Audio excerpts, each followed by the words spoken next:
I'm Whitney Mckoy reporting for the African Diaspora News Channel. In Trinidad and Tobago, what's being presented as a simple reshuffle of ministerial duties, critics are saying might actually be a political masterstroke or a quiet power grab. How? Well, let's get into it. Prime Minister Kamla Persad-Bissessar has increased her workload following a cabinet reshuffle. It saw 2 ministries renamed and several major agencies shifted directly under her control. Now, on paper, this looks like administrative efficiency. But critics are saying it's much more. It's about consolidating influence at the very heart of the government. Here's what happened.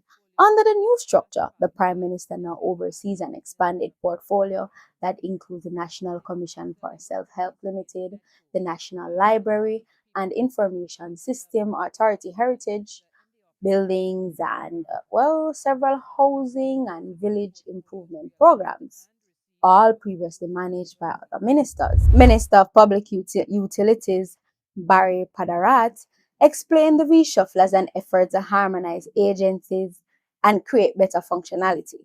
He insists it's simply about making government more efficient and nothing political.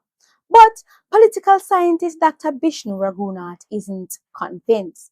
He warns that the National Commission for Self-Help, now under the Prime Minister's direct supervision, has a track record of being used to influence voters during election periods. In his words, the Prime Minister taking charge of that suggests that she's taking control of at least that aspect of it.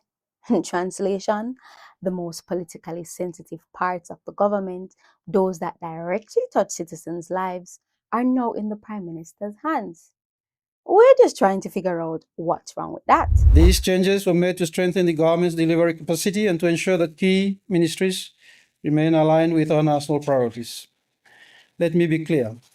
The reshuffle was guided by one central objective, and that is stability. By stability, I mean long-term political and operational stability, the kind that allows the Government for National Unity and Transformation to serve its full mandate under the 12th Parliament. As a country, we have seen how frequent changes of government can disrupt policy continuity and progress. My duty as Prime Minister is to safeguard stability so that GNAT can complete its work and deliver tangible results for our people. Cabinet reshuffles are not a sign of weakness. They are a normal part of governance. Even as ministers change, ministries continue to function fully. All programs and services remain uninterrupted, and leadership requires making adjustments where necessary to strengthen performance and unity within the government. As Prime Minister, I remain fully focused on the national interest and will continue to make decisions that keep our government stable, steady, and our country moving forward. The reshuffle also comes at a politically interesting time. The national budget, which is usually tabled around now, still hasn't been announced. And while officials say the cabinet changes shouldn't delay the budget, some analysts are saying they believe the timing is far from accidental. If the Prime Minister now controls key social programs and housing schemes, it raises questions. Questions about whether future budget allocations will reinforce that control, giving her office even more leverage over how public funds are distributed. And this is where the controversy kind of deepens. In Caribbean politics really, community-based programs often mean political capital. The same grant and assistance programs meant to uplift citizens sometimes is used to reward loyalty or really punish dissent. So that's why critics and observers are calling this reshuffle less of a streamlining exercise and more of a strategic consolidation of power ahead of the next election cycle, which, by the way, is 4 years away. Meanwhile, supporters of the Prime Minister say critics are being unfair. They argue she's stepping up, taking personal responsibility for portfolios that had been mismanaged or stagnated. They see it as a sign of strong leadership, not political maneuvering. I'm confident that I have the numbers.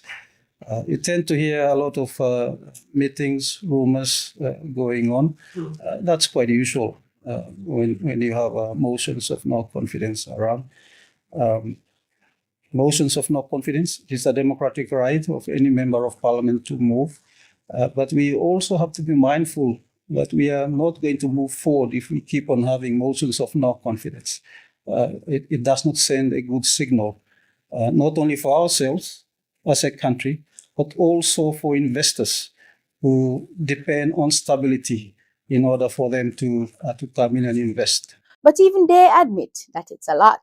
Her office now spans from constitutional reform to housing policy, from national heritage to community development. It's really an extraordinary range of power for one person to hold, even if they are a prime minister. And so that brings us back to the big question.